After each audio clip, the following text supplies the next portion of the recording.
ক্রোয়েশিয়ার national team কিছুক্ষণ আগে বলেছেন যে তার উপস্থিতি খুবই ভালো ছিল। ব্যাকলাইন থেকে ছোট ছোট পাসে ওঠার চেষ্টা। সন্দেশ জিঙ্গা রাইট, আমরা ইনিশিয়ালি তিনজন ব্যাকলাইনের প্লেয়ার সন্দেশ জিঙ্গা, চিঙ্গেল সানা সিং এবং শুভাশিস বসু, এই তিনজনকে দিয়ে আমরা দেখতে পাচ্ছি তাদের স্টার্টার শুভাশিস বসু, তিনি সেন্টার ব্যাক হিসেবে আগের ম্যাচে খেলেছিলেন। এবার একটা কাউন্টার অ্যাটাকে উঠে পড়বার চেষ্টা ইন্ডিয়ার। উদান্তা সিং অনেকটা চেস করে কিন্তু পৌঁছে গিয়েছিলেন সেই জায়গাটায়। নবম দিনের খেলা চলছে দোহায়। রহমতের লম্বা করে চোর, সেখানে রাকিবের প্লে, এবারে সুযোগ আছে তারিক কাজে। বলটা পেতে পেতেও শেষ পর্যন্ত পাননি। একেবারে শুরুর দিকে বাংলাদেশের জন্য আর্লি স্টেজে ভালো একটা সুযোগ।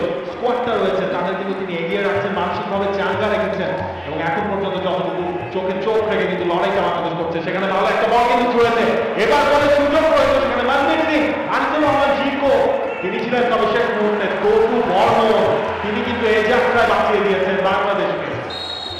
হুট করে বাংলাদেশের ডিফেন্সটা একেবারে থাক হয়ে গেল এবং ডিফেন্স লাইনের পেছনের জায়গাটা পুরোপুরি কাজে লাগিয়ে ইন্ডিয়া একটা গোল্ডেন অপরচুনিটি তারা হাতছাড়া করেছে এবং তার শুরু কিন্তু ছিল মিডফিল্ড থেকে। ব্রেন্ডন ফার্নান্দেজ একটা চমৎকার বল শুরু করেছিলেন এবং সেখানে জামাল ভুঁইয়া, মানিক মোল্লার কারোরই অবস্থা নেই।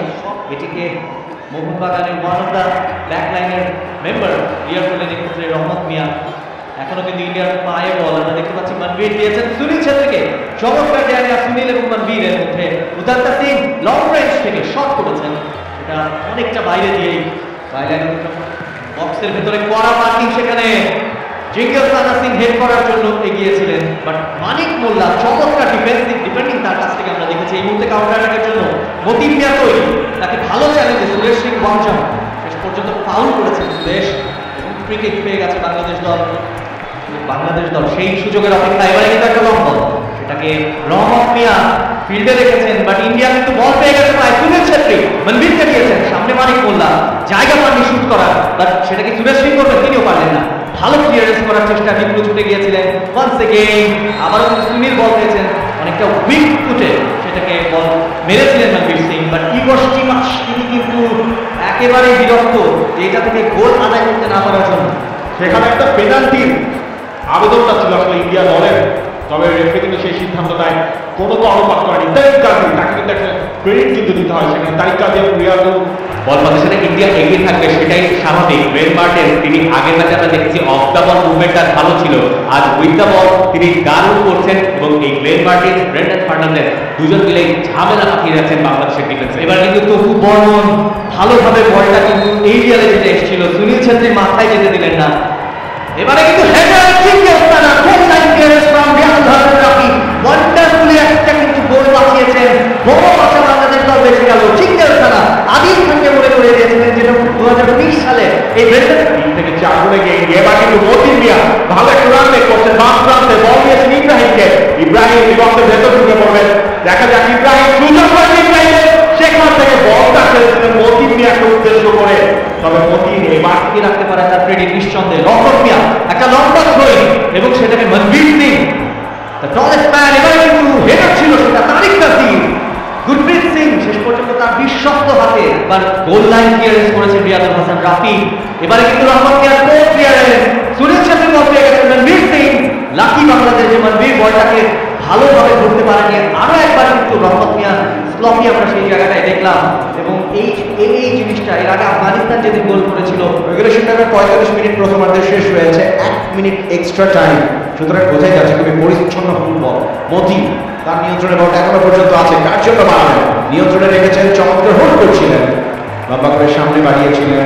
বিপ্লু অনেকটা উঠেছিলেন, যেহেতু ইব্রাহিম নেমেছেন তিনি কিন্তু লেফট ফ্ল্যাঙ্কে খেলছেন। বিপ্লু অনেক শুরু করেছিলেন লেফট ফ্ল্যাঙ্কে, তিনি এই মুহূর্তে অ্যাটাকিং মিডফিল্ড পজিশনে মাসুদ মিয়া জলির জায়গায় এবং রাকিব কিন্তু ডান প্রান্তে, তার মানে রাইট উইংয়ে থাকছেন রাকিব। 1 মিনিটের অতিরিক্ত সময় শেষ হয়ে গেছে। It's a break. কাতারের Jassim bin Hamad stadium Al সাদে Bangladesh 0 India 0। Welcome back once again from কাতারের Doha Jassim bin Hamad stadium.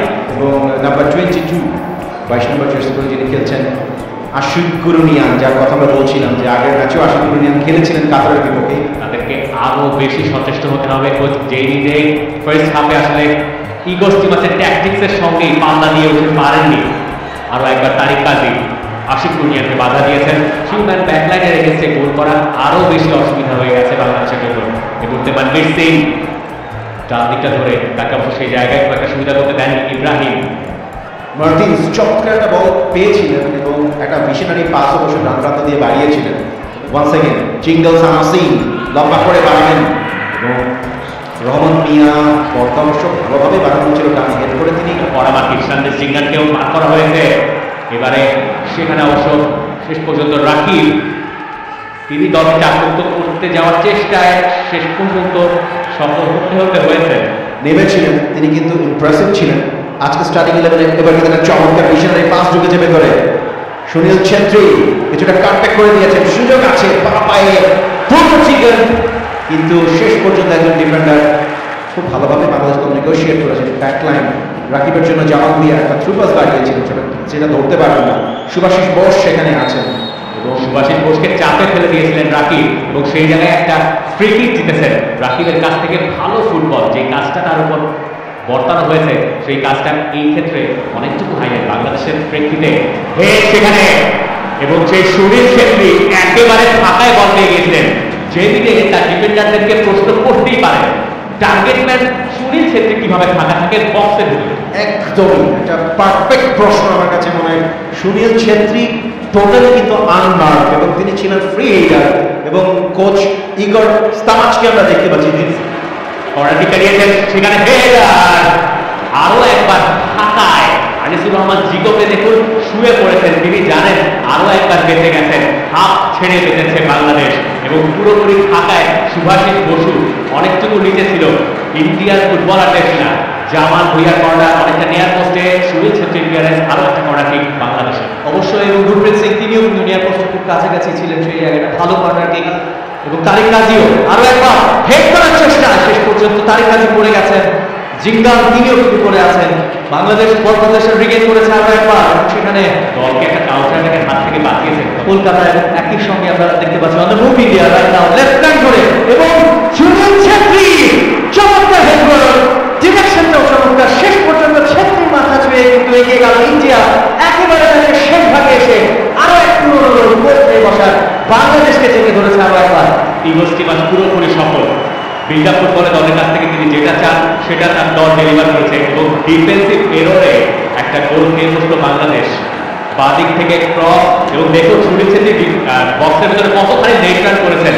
এরপর তপু বর্মন তার মাথাকে পুরোপুরি লুজ করেছেন, ঠিক পেছনে যে সুনীল ছেত্রী রানটা দিচ্ছেন সেটা তার মাথায় নেই, দর্শনেও নেই। তিনজন তারিখ কাছে কিছুটা উপরে ছিলেন, তিনজন মিলে সুনীল ছেত্রীর লাস্ট মোমেন্টের রানটাকেই বুঝতে পারেন। ইনফ্যাক্ট তপু বর্মনের পেছনে যে ছেত্রী আছেন সেটাই কিন্তু তিনি একদম আন্দাজ করতে পারেন।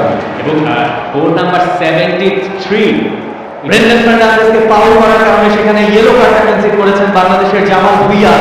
রিয়াদুল হাসান রাফিকে দিয়েছেন তপু বর্মন, তিনিও অনেকটা উপরে। রহমান মিয়া উঠে গেছেন খানিকটা, ওয়ান টাচে কিন্তু বল একটা চিপ করেছেন, সেক্ষেত্রে ভালো বল প্রদান পেয়েছেন তিনি সুমনদের কাছ থেকে। রহমতের ক্রস গুরপ্রীত তার সেফ হ্যান্ডে সেটা ফাইনাল থার্ডে গিয়ে দুর্বলতার অভিজ্ঞতা। একেবারেই বিক্ষিপ্ত, পরিকল্পনাহীন এবং একেবারেই আগ্রাসনবিহীন। এবারে কিন্তু একটা সুযোগ ইন্ডিয়া আরো একবার পেয়েছিল, রিয়াদুল হাসান রাফি ক্লিয়ার করেছেন, এখনো কিন্তু সুযোগ আছে। ইয়াসির পয়েন্টে ঢুকছেন, চমৎকার রান মেক করেছেন, লম্বের শট সেখানে সেটা পার পোস্টের অনেকটা বাইরে দিয়ে গেছে, দুর্বল শট ছিল। Good block by Tapu Barman, দেখি শেষ পর্যন্ত আবার রিপ্লেতে দেখছি চমৎকার ইয়াসিন ঢুকে পড়েছেন এবং বাসিন সুরেশ নিজেদের মধ্যে আদান প্রদান। আরও একটা গোলের সুযোগ খুঁজছে ইন্ডিয়া এবং আরও একটা গোল হলে একদম শেষ কাজটুকু হয়ে যায়। সুনীল ছেত্রী এই মুহূর্তে কিন্তু আশিক করুনিয়া পা দিয়ে ঢুকে পড়েছে, তবে Anisur Rahman Zico once again excellent গোলকিপিং, ভেরি গুড অ্যান্টিসিপেশন। ভালো একটা পাস ছিল সুনীল ছেত্রীর কাছ থেকে, তবে ফার্স্ট টাচটা আশিক কুনিয়ারের বেশ হেভি, সেই কারণেই আনিসুর রহমান জিগোর সামনে এগিয়ে এসে সব দিয়েছেন সন্দেশ জিঙ্গাল। আদিল খান এবং সন্দেশ জিঙ্গাল একই রকম, প্রায় একই রকম দেখতে, দুজনেরই বডি ট্রেল আছে এবং তিনজন যখন একসাথে থাকেন, সাথে সুভাষিস বোস, আলাদা করার উপায় নেই। আবার কিন্তু সুরেশ ডান প্রান্ত দিয়ে ঢুকে পড়েছে ইন্ডিয়া, চমৎকার কাটব্যাক করে সুযোগ ছেত্রী, তিনি কিন্তু টক্করটা খুঁজে নিয়েছে, দ্বিতীয় গোল এবং বারবার করছিলাম সুযোগ খুঁজছে ইন্ডিয়া। অবস্থাটাকে যখন বাংলাদেশ সেই জায়গাটাকে তারা এক্সপ্লয়েট করবে এবং সেটা করেছেন ইগর স্তিমাচে এই মুহূর্তে হ্যাপি ম্যান। রাইট, এশিয়ান ফুটবলের লেজেন্ড কিংবদন্তি 72টা গোল নিয়ে এই ম্যাচটা শুরু করেছিলেন, 74টা হয়ে গেল তার এই ডাবল স্ট্রাইকে। কোন লেভেলের ফুটবলার সুনীল ছেত্রী, ক্লিনিক্যাল মোমেন্টগুলোতে, বড় ম্যাচগুলোতে তিনি সেটা প্রমাণ করেন। একেবারে ডিরেকশনটা চমৎকার। জিকো তার ফুল স্ট্রেচ ডাইভিং এ কিন্তু বলটা নাগাল পেলেন। একদমই জিকোর কিছুই করার ছিল না, টপ কভারটাকে খুঁজে নিয়েছিলেন। তবে এই জায়গায় আমি বলবো যে একটা ব্লান্ডার কিন্তু রহমতের, তিনি শুকনায় পিছটাকে পড়ে গিয়েছিলেন, যে কারণে কিন্তু বলটাকে ভালো হোস্ট টিম হিসেবে ওয়ার্ল্ড কাপে খেলবে, এশিয়ান কাপে এবং ডিরেক্ট কোয়ালিফাই তারা করে যাচ্ছে গ্রুপ চ্যাম্পিয়ন হিসেবে। এবং আফগানিস্তানের পরের আউটিংটা কঠিন, আমরা জানি আফগানিস্তান সেখানে ওমানের সঙ্গে খেলবে, এরপরে খেলবে ইন্ডিয়ার সঙ্গে। সেই ইকুয়েশন পরের কথা, আজকের ম্যাচটা 2-0 বলে ইন্ডিয়া জিতে নিয়েছে। সুনীল ছেত্রী তিনি কিন্তু একেবারে 79 মিনিট এবং 92তম মিনিটে 13 মিনিটের ব্যবধানে তার 2 গোল বাংলাদেশের রেজিস্ট্যান্স ভেঙেছে এবং ভারতকে একটা স্মরণীয় জয় এনে দিয়েছে। ওয়ার্ল্ড কাপ কোয়ালিফাইং ক্যাম্পেইনে এবারে ভারতের প্রথম জয় হতে হচ্ছে এবং তারা আফগানিস্তানের সমান 5 পয়েন্ট নিয়ে বাংলাদেশকে তলায় রেখে পয়েন্ট তালিকায় উত্তরণ ঘটিয়ে এশিয়ান কাপ বাছাই পর্বের জন্য 1 পা এগিয়ে গেছে। এবং অবশ্যই বাংলাদেশের জন্য সেটা একটা নেগেটিভ রেজাল্ট তো বটেই। 90 মিনিটের মধ্যে